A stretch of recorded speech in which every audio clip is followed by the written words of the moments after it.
So today, as I mentioned, we're going to be going over the power of social connections. Um, and so just to tell you a little bit of the background, Dr. Tollefson is a member of the American College of Lifestyle Medicine, and she's, a big proponent of lifestyle medicine and bringing it to our campus. She was able to initiate the first undergraduate degree for lifestyle medicine here. And let me see, disclaimer, there's clinical standards. They're authorized to use the lifestyle medicine branding. You see acknowledgements. All right, so we're going to talk about the positive health benefits of social interaction. So I just want you guys all to take a moment and think about how social interactions have benefited your life in a personal way.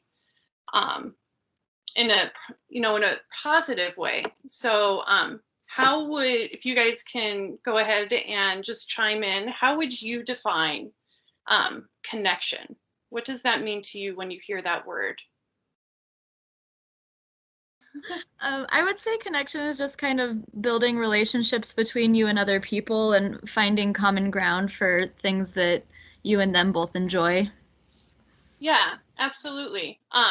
So like you had said, something that joins or connects two or more things. Active connecting two or more things, or the state of being connected, a situation in which two or more things have a common cause and origin, like you had mentioned about, joining together. So, some examples of that could be, the feeling you get when you're holding hands with a loved one, petting an animal, getting together with friends, or having a great conversation, or laughing until you cry or your cheeks hurt, and even spending quiet moments together with a partner. All of those, really touch on just the power, the positive aspect of connection and how we can relate to one another. And even right now, in this format, we're doing a type of connection. So, hold on, sorry. Something that I wanted to mention too, when it talks about, some things connecting, it doesn't always have to be, a positive. Sometimes that something can be a less than positive situation, but we're still able to connect over that. And so with this class, we're sharing a common goal of bettering ourselves and those around us. And even with the challenges that the pandemic, has brought to us, this virtual meeting is an example of how we're becoming, this is our new normal of ways to join together, which thankfully we are at a time where we have this technology to be able to have some form of shared space in order to obtain the connections that we crave as human beings. So Dr. Jane Dutton is a former professor of business administration and psychology at the University of Michigan, and she's written over 100 articles and 13 books. Some of her research focused on, high quality connections and compassion in the workplace. And how she defined connection is the dynamic living tissue that exists between two people when there's some contact between them involving mutual awareness and social interaction. So, and I wanted to point out, I think the, real key to what she's describing is, about the mutual awareness. And that plays into how Dr. Edward Howell talks about the power of connection. One, you can go ahead and read this yourselves, but one of the key things that he talks about is how, in order to make connection work, you have to set aside what you're doing. Put down the memo you're reading, disengage from the laptop, turn off the phone, set the phone aside, and then really give your attention to the other with. And then that way the energy exchange between the two can really respond to each other in a natural way, where you can both feel the connection.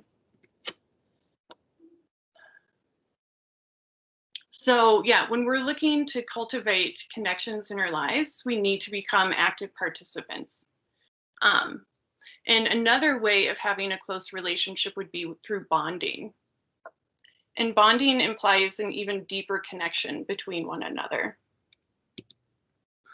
So then we look at the biology of social connection. What do you think that means?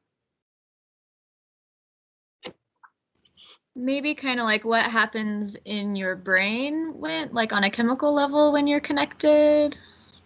Yeah, absolutely. So, one of the hormones, can anybody guess? I'm sure you all have heard of this hormone. It's pretty popular.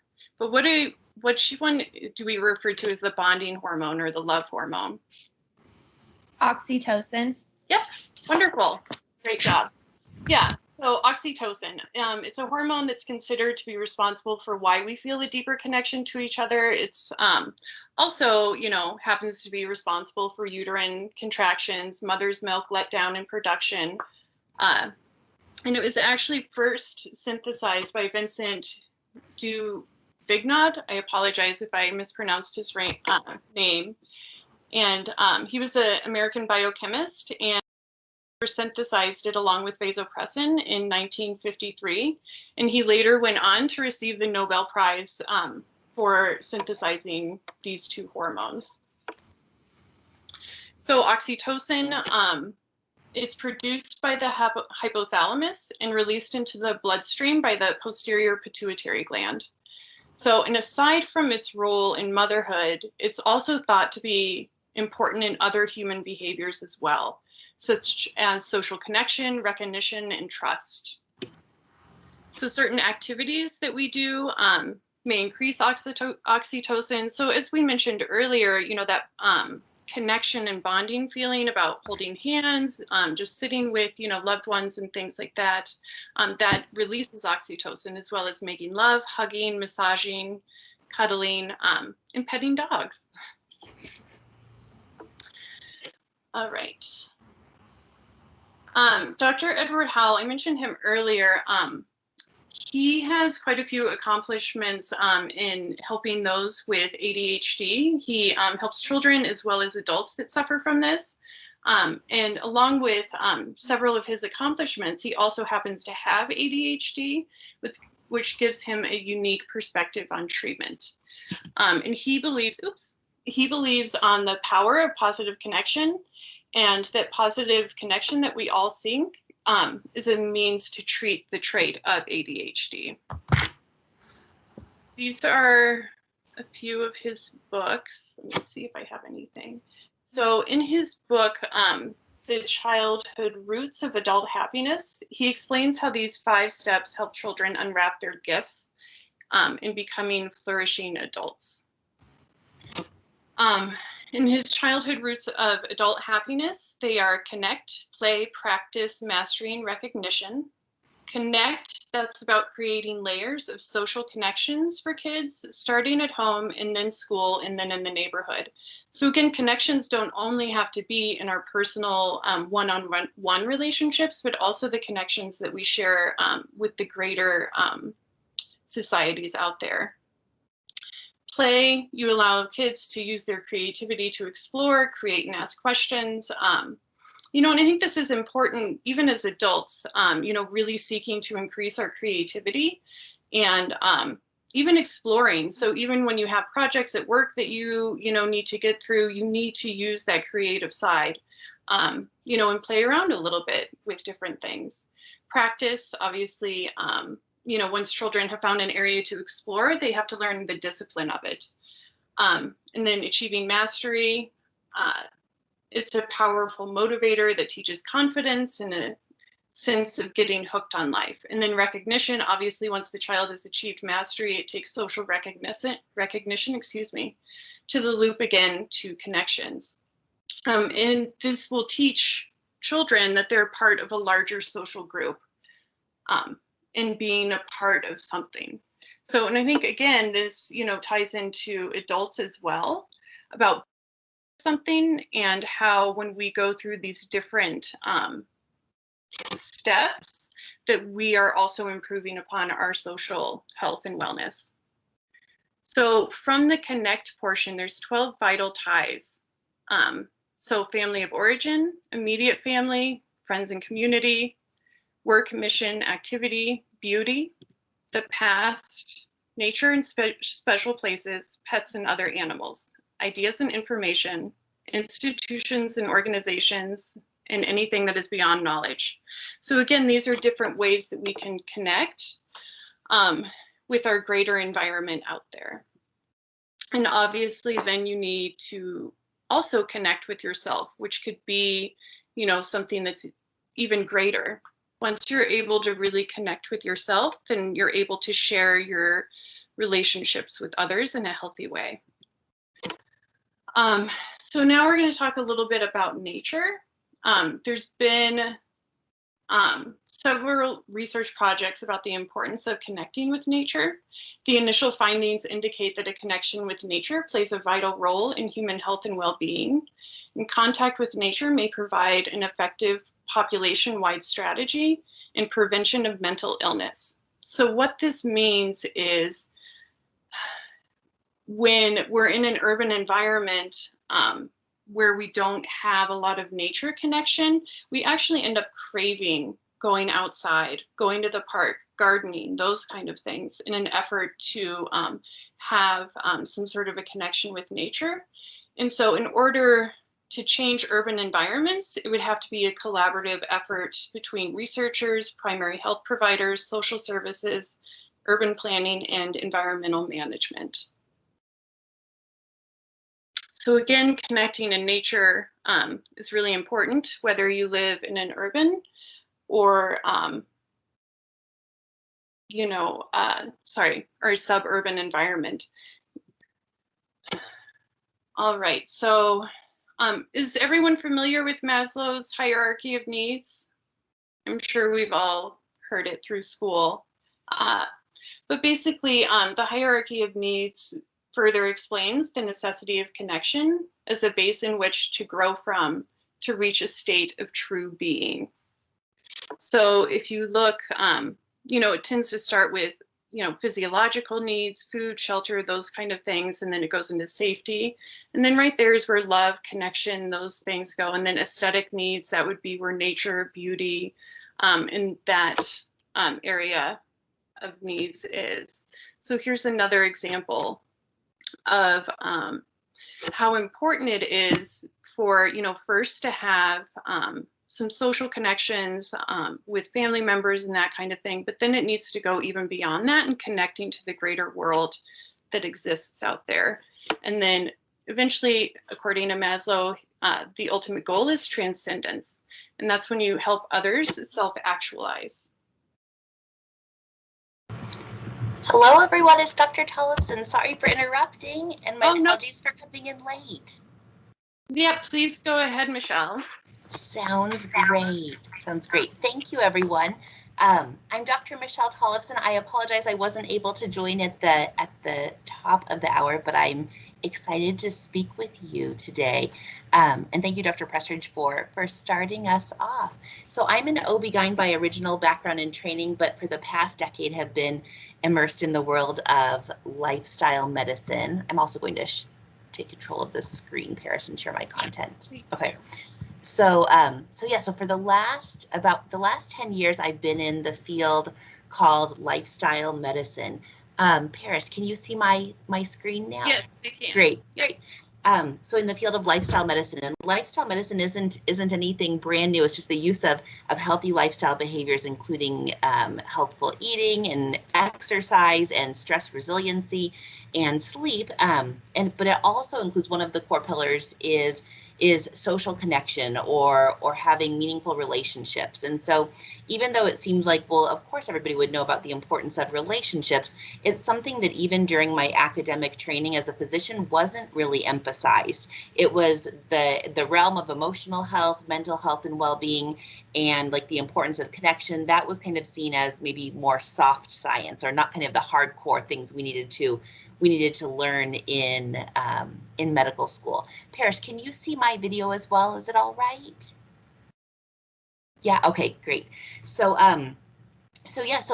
lifestyle medicine, this is the area that I've been in for the last decade, and I currently am the secretary of the American College of Lifestyle Medicine, which is over 5,200 health professionals who are working to advance these healthy lifestyle pillars. But my main job for the last decade has been teaching as a faculty member at MSU Denver and developing the lifestyle medicine program.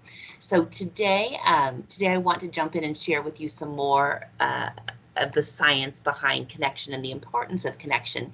And we've known this is important for some time, but now I would say the mainstream medical field is really trying to move this forward. Also, Dr. Murtha, one of our previous Surgeon Generals, also really put that as the forefront of his time as Surgeon General, was helping us to learn more about the importance of social connections.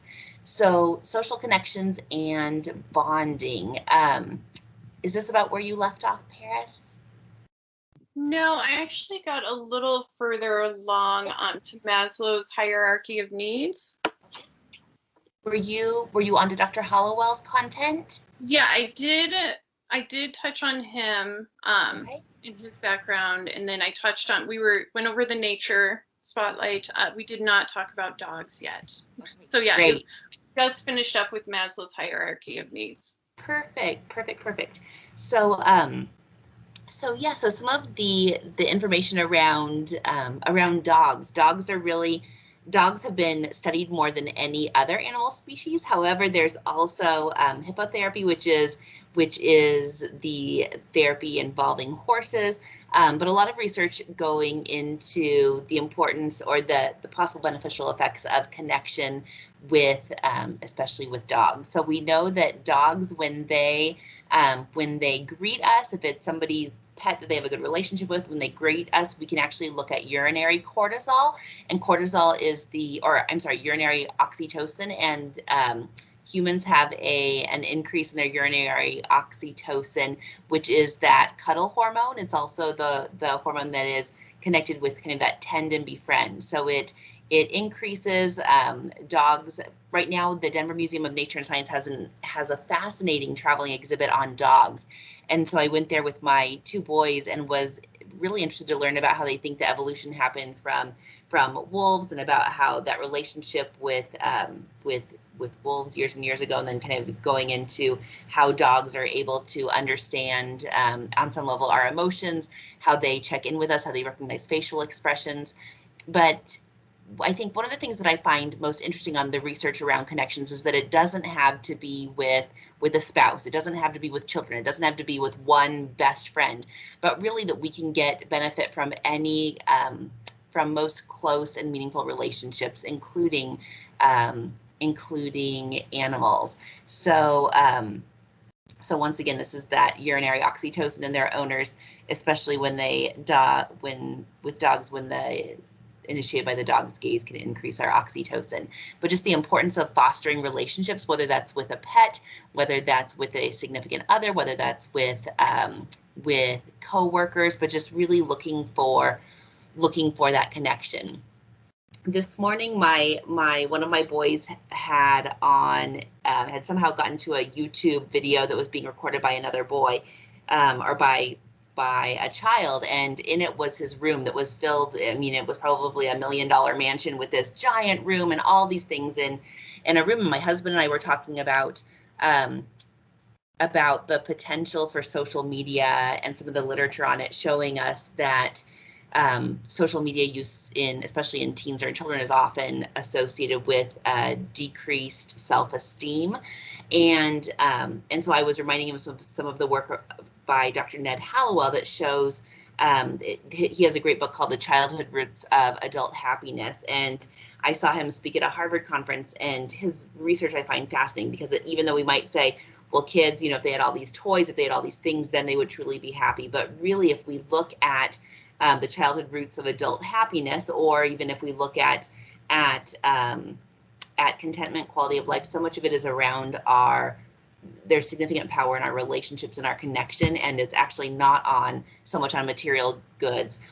Talking back to what Dr. Prestridge said, though, we do have that hierarchy of needs. So if somebody doesn't have those basic needs met, then quality of life can definitely be impacted. But once those basic needs are met, connections really do so much in order to help us find meaning and purpose, and for that self-actualization. So the power of connection.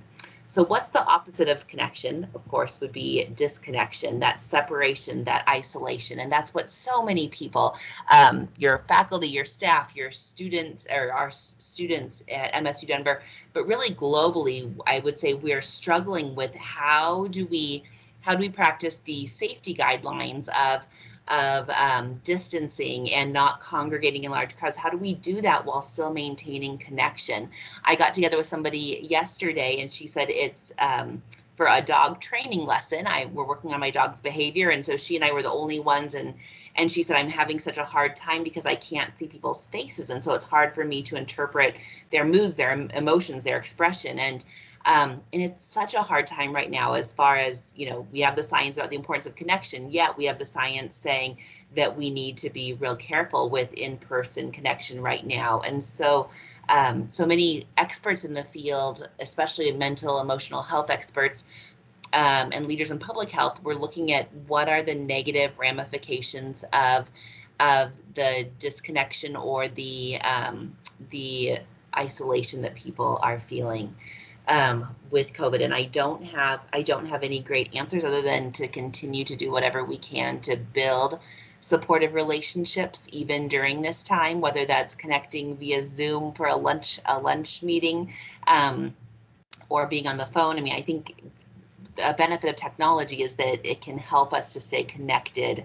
It can help us to stay connected. My grandmother, who's in her mid-90s in Nebraska, if it weren't for technology, I wouldn't be connected with her right now, the phone, Zoom.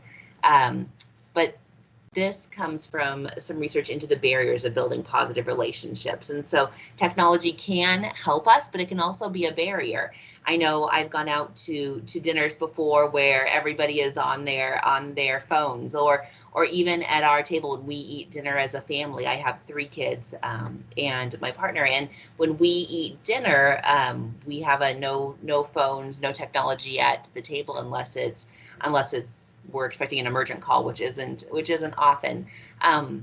So it can come between us building positive relationships as well. Lack of self-confidence or lack of interpersonal skills, and that's something too where we have all this technology, but it's harder if we aren't in person. Then we don't have as many opportunities to practice those skills.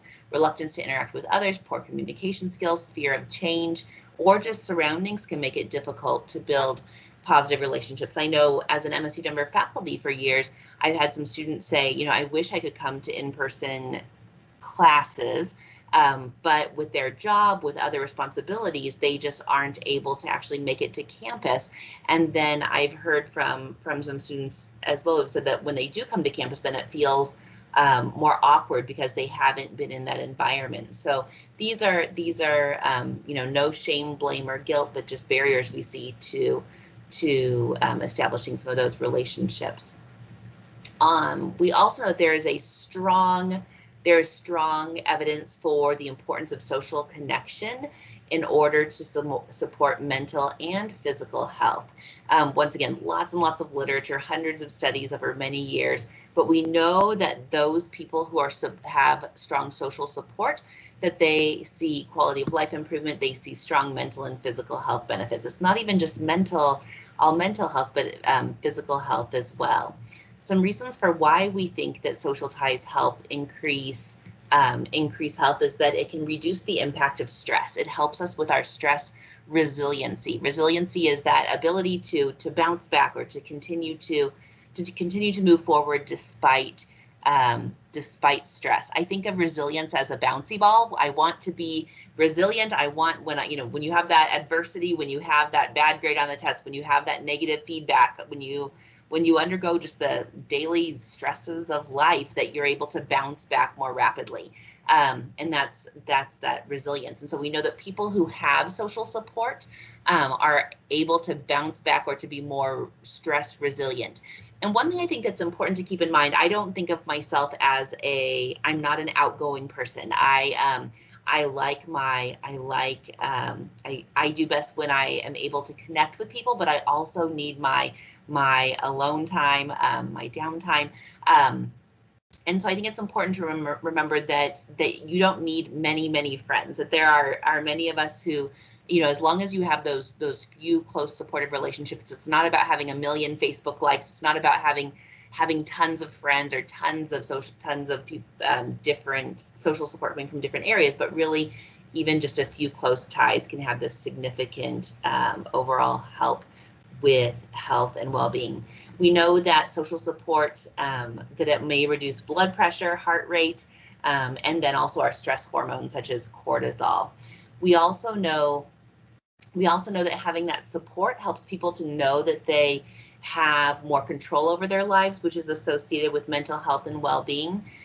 Sometimes, like, for example, I was diagnosed with breast cancer a little over a year ago and went through chemotherapy. And even though I don't have a huge number of friends, I have strong social support through my colleagues at work and social support through my family members and a few close friends enabled me to move through that difficult time of chemotherapy and 5 or 6 surgeries much better than if I hadn't had that social support. We also think that it helps us engage in different peer groups, and just fosters a sense of meaning and purpose when we're able to be connected with others. We know that when people are in isolation, that health benefits really suffer. We start to see an increased risk of depression, of anxiety. We also know that social isolation hurts the immune system, and that having social ties or connection benefits the immune system, which is especially important now as we're heading into flu season. And of course, with COVID, we want to do anything we can to strengthen our immune system, whether that's getting 7 to 8 hours of sleep per night and eating healthfully and getting some physical activity in, but also trying to work to see what we can do as far as fostering our connections and our social resilience. Social ties help to benefit our endocrine system, our hormones, our cardiovascular system, heart, blood pressure, and it reduces our responses to anticipated and existing stressors. So when I think about stress and resiliency, I think about sometimes people will describe it as a band of resiliency or a band of kind of like a certain area where people function the best. And so you can imagine that there's like kind of like a sine wave going up and down. You're more stressed, then you come back down to baseline, and you increase your sympathetic nervous system, that fight or flight, and then you're relaxed, the parasympathetic nervous system into play. And you want to stay within kind of like that band of where you feel like you're doing pretty well. Somebody who's not resilient or who maybe experiences a major life stress may go out of that band where they just feel like they're on overdrive, where they're overwhelmed. Or may be kind of fall outside of that band and may experience some symptoms of depression. And so having those social times helps us to stay within that band where we feel like we're doing all right. We're going through those. It doesn't mean that we don't have stress. We do have those stressors. They come and go, but it helps us to stay within that area where we feel like we're functioning well. We also know that being connected with others increases our health behaviors. And so if you are around other people or in a community, in a family, friends who eat more healthful foods, you are more likely to eat healthful foods. If you're in a social communities or groups where exercise is valued or people are more physically active, you are more likely to be physically active. If you're with a social group that deals with stressors without drinking alcohol to excess, using addictive substances, drugs, tobacco, then you're more likely to do those things. So we know that our social communities that we engage in help to provide information and create norms of some of our behaviors, which can be beneficial, or if they're practicing not so healthy behaviors, can actually harm our health. We also know that happiness spreads through social networks. Some really interesting research on social media and Facebook and different networks looking at some eating behaviors, looking at weight, looking at also health and happiness. And so it is important who you surround yourself with. And of course, we can't, we can't make every family member or every colleague or every person in our network, I guess, be resilient or eat healthfully, but just trying to do what we can to foster those healthy relationships. I think we can all think about certain people who help to bring us up, to help us engage in our healthy behaviors and relationships, and other people who maybe bring us down. And so for example, I have someone in my family who I care very much about, and she's in her 90s, but when I speak with her, it brings me down. She anyway has a lot of things going on. And so what I try to do is I try to call her at times when I know that I can help uplift her, but where I can limit the amount of time I'm spending on the phone. So kind of just thinking about our social networks, thinking about how the connections you have with others impact you, and what you can do to make those be, I guess, as beneficial as possible. Also, we know that engaging in relationships also helps. It helps exercise our brain. So I like stories. I have a great Uncle Wayne. Somebody who I came to my wedding once, and I did not, I guess, think anything about him. He's my husband's uncle. And then one day I got a call at the medical clinic where I volunteer, and they said, are you related to Wayne Tollefson? And I said, oh, I think that might be my husband's uncle, who I met once at my wedding. And Uncle Wayne is a retired art professor from North Dakota, and he has severe dementia. He was in the hospital, and they wanted to know if we wanted to be guardians, because they were ready to move him to a nursing home. And so we brought Uncle Wayne to our hometown, and he now lives here, and he has, I believe, 12, 13, 14 cardiac stents. So he was not expected to live very long, and his dementia had progressed so fast. He's a bachelor, and my husband is next of kin. Both my husband's parents are deceased early as well. So we brought him here, and through socialization, through interaction, he's been here now almost 2 years and has improved. He still has dementia. He still tells the same stories over and over again, but participating in those discussions, listening to others. He was a bachelor. He was all alone in his home, but when we moved him into this independent living facility where we had others kind of come in and help with some simple tasks as needed, it improved his cognition, quality of life significantly. So I like take-home points. What can we do to enhance social connection? Accept other individuals as they are, have an uplifting attitude. Once again, not kind of that Pollyanna, everything is perfect, but trying to I guess, look for the silver linings when they're there. Get a roomie or a pet, volunteer, develop quality relationships, expect the best from themselves and others, identify reasons why they feel lonely if you're feeling lonely, and realize that right now, oh my goodness, I think most everyone feels lonely or feels a loss for for some of the connections or things that we used to have prior to COVID. That kind of question, that stress of when will things get back to normal. Be aware that loneliness is a signal that something needs to change. So yes, I love that. I love trying to encourage you as students or staff or faculty, just encourage us to stay in touch with our bodies. That's one of the things that cancer taught me, is the importance of checking in, of when we're exhausted of needing to sleep. I mean, it sounds so basic, but when we're feeling lonely, that's a signal to ourselves, not that something is wrong with us, but that we have a biological need to connect with others. And even if we can't get together in person with our best friend, with COVID, what can we do? How can we connect or look for some meaningful relationships? I already mentioned a little bit about the connection between relationships and stress resiliency, so I'm going to move past that. But just really looking to create quality interpersonal relationships. Remember, it's quality, not quantity, that counts. And then also looking for relationships where we can express emotions, overall positive and negative, right? So having a relationship, if I can only tell you happy things, that's not going to be as deep and meaningful of a relationship as if I can share those positive and negatives. And so how can we try to foster relationships where we can share kind of both sides? And this comes from some of the work of Dutton Jane Dutton that she's done around relationships. So suggestions to prevent social isolation and promote social connection.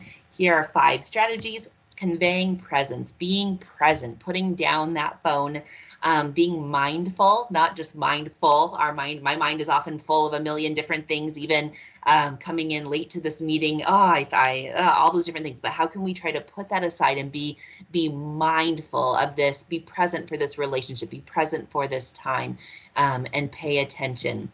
Being genuine, speaking and reacting honestly, no fronts. And I've been,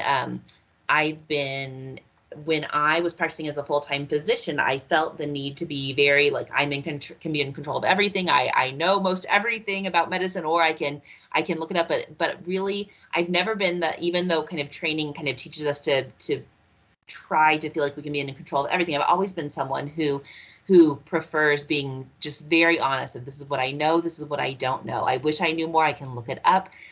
This is where I'm at. I am limited with the number of hours in the day. I had a student earlier today who was frustrated that I didn't have more time to spend with her for advising. And I was just very open and honest with, these are the number of advisors we have in our department. We are doing our best, just trying to be open and honest and meet people where they're at. Communicating affirmations, searching for the positive core in another, and knowing right now, I really believe that the students, the faculty, the staff, that we're doing the best we can. I mean, this is we're in the midst of such an unusual time, but just trying to see that we're trying to do our best, and how can we look for the positives in others. Effective listening with empathy, active listening, focusing on the speaker's agenda. What is it that you want to discuss? What is it that I need to hear? And really being present and open to that communication. Supportive communication. And I am working on this. It's easy for me. I noticed when I was going through chemotherapy, and I personally have a therapist who I met with yesterday, a huge advocate for getting mental health resources for everybody. I feel like just how everybody sees a physician for physical checkups, I wish that everyone, I'm fortunate to have insurance as a teacher, but I wish that everybody had more resources to mental health resources. So I encourage you to reach out to the MSU Denver Counseling Center, which is a free resource and included with your student fees. But when I was going through active treatment, and meeting with my counselor, she's actually a psychotherapist who's a naturopathic doctor, but she reminded me, I would say, oh, I should do more. I should do this. I should be doing this, and trying to have supportive communication that's not judgmental. So I try as much as I can to get rid of shoulds or guilt, shame, blame, and guilt, or shoulds, but really just trying to see like, where are we at, and not to criticize, but how can we move forward. And I'm definitely not perfect with it, but I'm working on it with myself, with my family, and those who I interact with. When we connect, we open up the possibility for something big.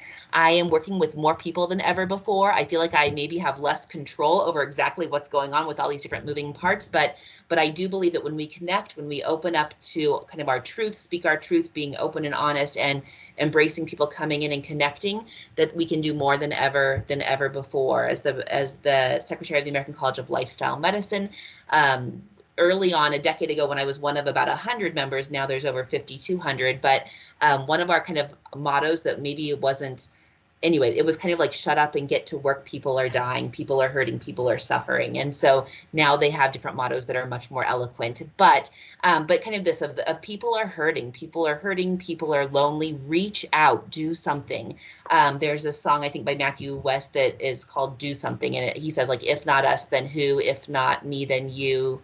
Right now, it's time for us to do something. And so it's that I think if we can realize that others are hurting, and to reach out and to connect, and pull people in, that's really beneficial. And then I need to mention, probably mentioned at the beginning, or saw at the beginning, these slides weren't created by myself alone. Dr. Beth Frades, who is a friend, mentor, colleague, amazing person. She is one of the people who helped start the Harvard Institute of Lifestyle Medicine. She's the incoming president for the American College of Lifestyle Medicine. And she and I work on various projects. And so these are actually her original slides that were presented at Harvard in their lifestyle medicine class. And then I worked with her to update all of them. to add some additional content to try to get these out as a free resource for all of our American College of Lifestyle Medicine members in order to help share the message.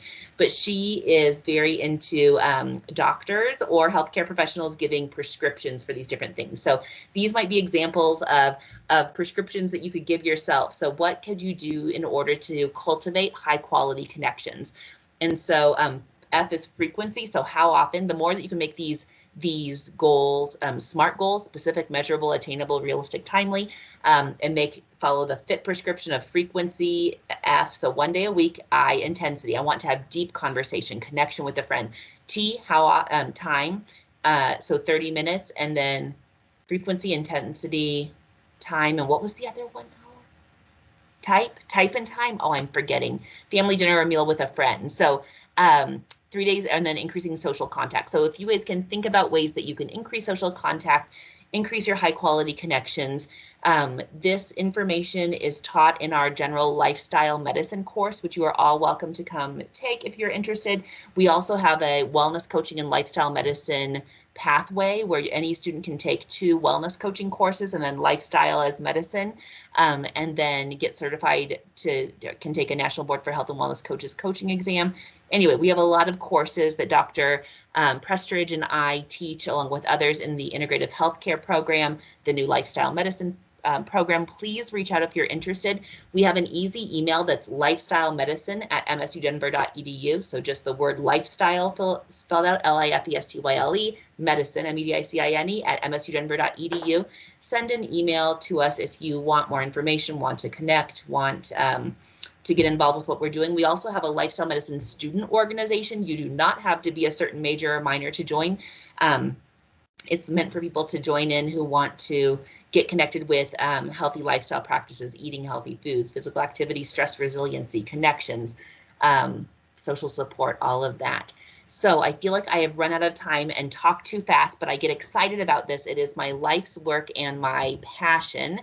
I was passionate even before I got breast cancer, as I think my students will tell you, but I'm even more passionate now about the importance of doing all that we can in order to help people lead healthier and more fulfilling, connected lives. So with that, I'm going to stop for questions. And Dr. Prestridge, I know I jumped in and interrupted because I was running already a couple minutes late and needed to go. But anyway, I'll let you wrap up or share any closing thoughts, and then Dr. Prestridge and I are open for questions. Yeah, the only closing thoughts that I have, just to kind of reiterate what Dr. Tollefson was saying about how important it is right now, everything, that's going on and how we're craving these social connections. So, this is a time when you might need to get creative in how you're going to, really establish and maintain the social connections that you have. And I know Denver County as well as Arapahoe County, we kind of went to, we're ticking up in cases and that kind of thing. So we're getting closer and closer to getting to that, isolated environment. So, really reaching out, to those loved ones. And if it's only through a Zoom meeting, then that's what you have to do. I know one thing that I did with my family was we would have social distancing visits where, now it's a little chilly out, but when the weather is nice, even just going outside and just being around them, whether or not you can hug them or not, just being, finding ways to connect with one another, I think is really important. And also to reaching out to those people that, don't have family members at home, don't have pets, and just letting them know that you really appreciate them and care about them. And again,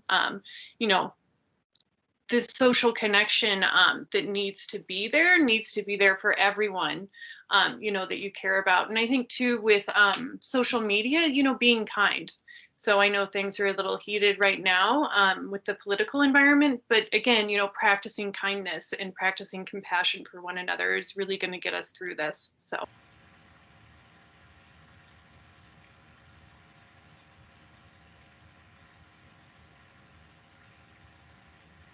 We could probably wrap up then now too. Also, I noticed that you all have your cameras off, which is actually, even though we love to see other people's faces right now, some interesting information coming out too about just kind of that Zoom fatigue, about needing to be on, about needing to have a place where it can be visible all the time. And so I would encourage you to have your cameras on when you want to have them on, but also to use times like this with meetings to turn them off. It is Zoom fatigue, or just the stress of all of the change has been hard to deal with. And so if there are times like now when you feel like having your cameras off, I encourage you to do so. So I think that's a good form of self-care. And then also, yeah, also just really checking in with yourself to know, like, do I feel like connecting with somebody else right now, or do I feel like taking some time for myself? So looking at what, just what really nourishes you, keeping a journal of, what helps me to feel more energized, what helps to fill me up, what connections really help to support me, and looking at that. So there's a really great documentary on Netflix right now called The Social Dilemma, which really touches on social media and kind of the negative effects of it. So it's really an interesting documentary that I would encourage. I've encouraged my students to watch it, but it really is profound in terms of how social media is kind of dictating our lives and everything. So, and I think it's really imperative right now, when we're craving the social connection and we continue to reach for social media, but really there's some aspects of it that really are kind of harboring not so healthy behaviors and that kind of thing. Also, I know that this is for the health center, so it may be that there are others who aren't joining from MSU Denver, even though Dr. Prestridge and I are MSU Denver faculty. You're welcome to join the Lifestyle Medicine Student Organization as well. It really is open to people across our various institutions, so just know that you're welcome.